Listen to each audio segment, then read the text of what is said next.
નમસ્કાર દર્શક મિત્રો, વડોદરા ટુડે ન્યૂઝમાં આપનું સ્વાગત છે। અંગ્રેજી શરાબની તસ્કરી કરવાનો અજીબો ગરીબ કિમિયો, બુટલેગરની બુદ્ધિ જોઈને માથું ખંજવાળવા મજબૂર થઈ જશો। વડોદરા શહેર પીસીબી શાખાએ દંતેશ્વર વિસ્તારના બુટલેગર અમિત સોલંકીને ટાટા ઝેનોન ગાડીમાં બનાવેલી ખાસ છુપી ટાંકીઓ દ્વારા ગોવાથી લવાતા વિદેશી દારૂના જથ્થા સાથે ઝડપી પાડ્યો છે।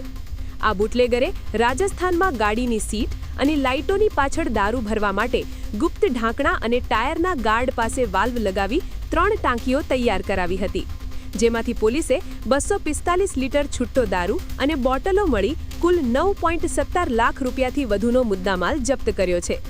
પોલીસ કમિશનર નરસિમ્હા કોમારની સૂચના હેઠળ પીસીબીની ટીમે બાતમીના આધારે વોચ ગોઠવી આ ગણનાપાત્ર કેસ શોધી કાઢી કપુરાઈ પોલીસ સ્ટેશનમાં કાયદેસરની કાર્યવાહી હાથ ધરી છે। આવા જ તમામ લેટેસ્ટ અપડેટ માટે જોતા રહો વડોદરા ટુડે ન્યૂઝ।